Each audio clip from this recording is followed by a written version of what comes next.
ఈ murder case వాళ్ళ వరకు రాకూడదంటే ఈ అమ్మాయి ఎవరో మనకు తెలియకూడదు.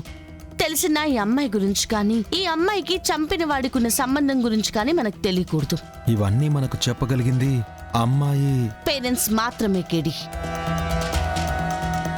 వాళ్ళ పేరెంట్స్ ని పోలీసులు కలవకుండా వాళ్ళు ఏమైనా చేస్తారు.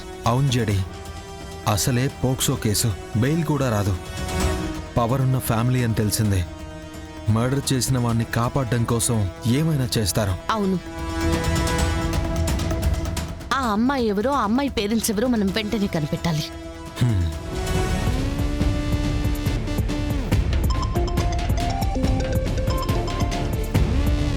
చెప్పరా, పద్మ తల్లిదండ్రులు దొరికారా? లేదు బాయ్, ఇద్దరు గంట ముందు ఎక్కడికో కంగారుగా వెళ్లారని పక్కింటి వాళ్ళు చెప్పారు బాయ్.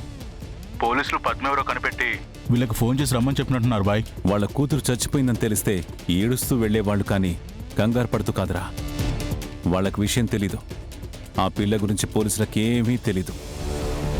పోలీసులకు తెలిసేలోపు వాళ్ళిద్దరిని మనం పట్టుకోవాలి.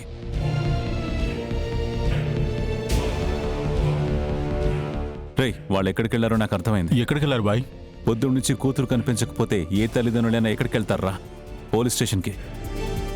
నువ్వు అర్జెంటుగా ఆ ఏరియా పోలీస్ స్టేషన్కి వెళ్ళి వాళ్ళు పోలీసులకు అమ్మాయి ఫోన్ ఇచ్చి కంప్లైంట్ ఇవ్వకుండా చూసుకో. సరే బాయ్.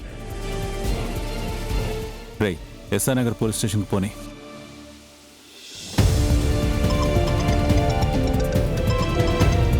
నీ పని మీదనే వెళ్తున్నాను మిస్టర్. ఇంకో గంటలో పద్మ తల్లిదండ్రులు పోయారనే న్యూస్ వస్తుంది, చూసుకో. వాళ్ళు పోవడమేమో కానీ నేను నా కొడుకు పోయేలా ఉన్నాం మేనన్. ఏమైంది మినిస్టర్? కేసు సూసైడ్ గా క్లోజ్ చేయమని చెప్తే ఆ సాధు కేసుని జేడీకి అప్పగించాడు. జేడీ ఇన్వెస్టిగేషన్ స్టార్ట్ చేసేసింది.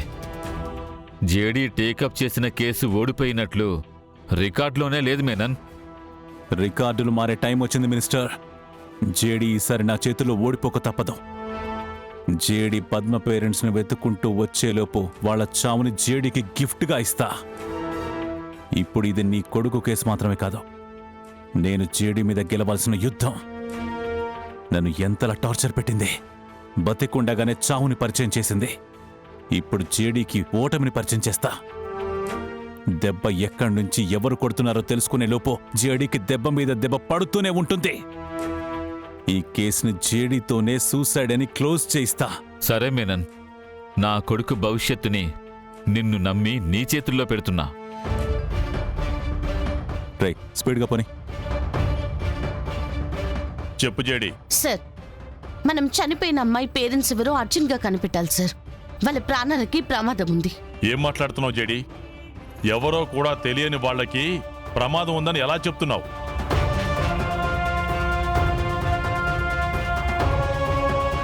సో మర్డర్ చేసిన వాడిని తప్పించడానికి వాళ్ళు నెక్స్ట్ టార్గెట్ చేయబోయేది ఆ అమ్మాయి పేరెంట్స్ నే సార్. నువ్వు చెప్పింది కరెక్టే జేడీ, కానీ ఇప్పటి వరకు మనం ఆ అమ్మాయినే ఐడెంటిఫై చేయలేకపోయాం. అలాంటిది వాళ్ళ పేరెంట్స్ ఎవరో ఎలా కనిపెట్టగలం, ఎలా కాపాడగలం?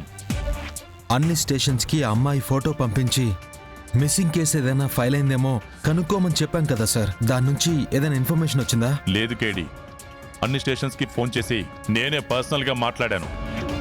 ఎక్కడా వాళ్ళ పేరెంట్స్ వెళ్ళి కేసు రిజిస్టర్ చేసినా నాకే ఇన్ఫర్మేషన్ వస్తుంది. ఛా, అయితే మనం ఆ అమ్మాయి పేరెంట్స్ ని కనిపెట్టి కాపాడే ఛాన్సే లేదా సార్?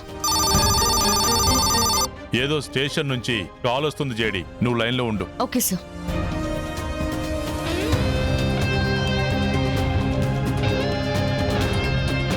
అవునా?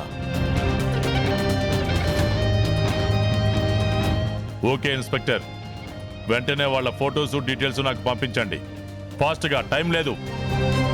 అలానే వాళ్ళని వెళ్ళి వాళ్ళిద్దరిని స్టేషన్కి తీసుకురామని చెప్పు. Okay okay. Good news JD, చనిపోయిన అమ్మాయి పేరు పద్మ. పద్మ పేరెంట్స్ ఎస్ఆర్ నగర్ పోలీస్ స్టేషన్లో అమ్మాయి మిస్సింగ్ అని చెప్పేసి 10 minutes ముందు కంప్లైంట్ ఇచ్చి వెళ్ళారట. అయితే వాళ్ళు ఆ ఏరియాలోనే ఉన్నారు. ఆ అమ్మాయి డీటెయిల్స్, ఆ పేరెంట్స్ డీటెయిల్స్ ఏమైనా ఉన్నాయా సార్? ఇప్పుడే నాకు పంపించారు, నేను ఫార్వర్డ్ చేస్తున్నా జేడీ. ఇన్స్పెక్టర్ స్టేషన్లో లేకపోవడం వల్ల మనకు పంపించిన ఇన్ఫర్మేషన్ అక్కడున్న వాళ్ళ వరకు చేరలేదు. అందుకే వాళ్ళ పేరెంట్స్ మిస్ అయ్యారు. స్టేషన్ వాళ్ళని కూడా వెతకమని చెప్పండి సార్. నేను కేడి కూడా పక్కనే ఉన్నాం. వాళ్ళతో మాట్లాడి సేఫ్ గా ఆఫీస్ కి తీసుకొని వస్తాం. Okay JD, take care. జై హింద్. కేడి, త్వరగా వెళ్దాం పద. పద.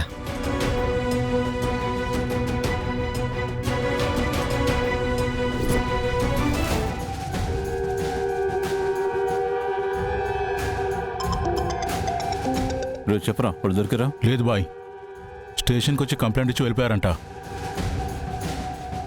ఛే, కంప్లైంట్ ఇచ్చారంటే మినిస్టర్ ఇంట్లో పనిచేసే వాళ్ళని కూడా క్లియర్గా రాసి ఉంటారు. కంప్లైంట్ ఇచ్చి ఇంటికే బయలుదేరుంటారు. నువ్వు ఊరుకోవే, మన పద్మకేం కాదు, పోలీసులు కనిపెడతారులే. నువ్వు వెనక నుంచి రా, మేము ముందు నుంచి వస్తాం. సరే బాయ్. అర్జెంటుగా స్టేషన్లో ఉన్న ఎఫ్ఐఆర్ పోయేలా చేయాలి. ముందు ఇద్దరిని చంపి అప్పుడు ఆలోచిస్తా.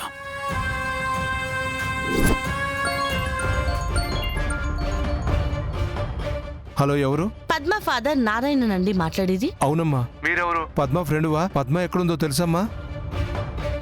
నారాయణ గారు, నేను చెప్పేది జాగ్రత్తగా వినండి. మీ ప్రాణాలకి ప్రమాదం ఉంది.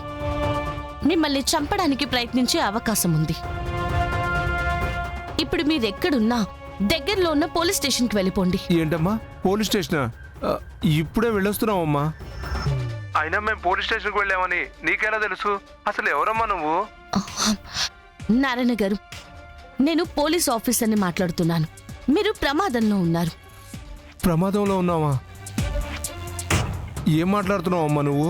మిమ్మల్ని కొంతమంది చంపడానికి ప్రయత్నిస్తున్నారు. మీరు వెంటనే తిరిగి పోలీస్ స్టేషన్కి వెళ్ళిపోండి. ఏంటమ్మా నువ్వు చెప్పేది? మమ్మల్ని ఎవరైనా ఎందుకు చంపుతారు? నేను మీకు తర్వాత అంతా వివరంగా చెప్తాను. అసలు మీరు ఇప్పుడు ఎక్కడున్నారు? మా బస్తీకి దగ్గరలో ఉన్నావమ్మా. బస్తీయా? ఓకే, మీకు దగ్గరలోనే మేం కూడా ఉన్నాము. మీరు వెంటనే పోలీస్ స్టేషన్కి వెళ్ళండి.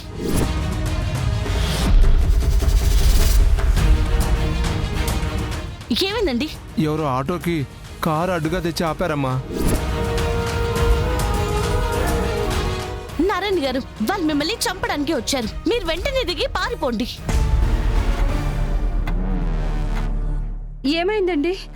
ఎవరో పోలీస్ అంట ఫోన్ చేసి మనల్ని వీళ్ళు చంపడానికి వచ్చారు, దిగి పారిపోమంటుంది. అయితే పదండి వెళ్దాం. హలో హలో హలో, ఛా! కిడి, ఫాస్ట్గా పోని. హా.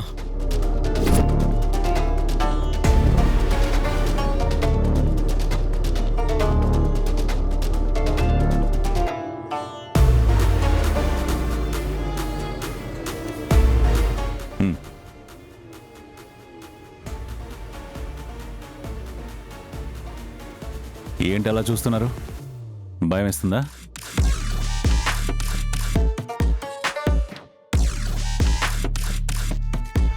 ఇంకో 2 నిమిషాలు చచ్చిపోతున్నారు. భయపడి వేస్ట్. భయపడకండి. ఈ 2 నిమిషాలైనా ధైర్యంగా ఉండండి. అయ్యా, మీరెవరు? మమ్మల్ని ఎందుకు చంపాలనుకుంటున్నారో నాకు తెలియదు.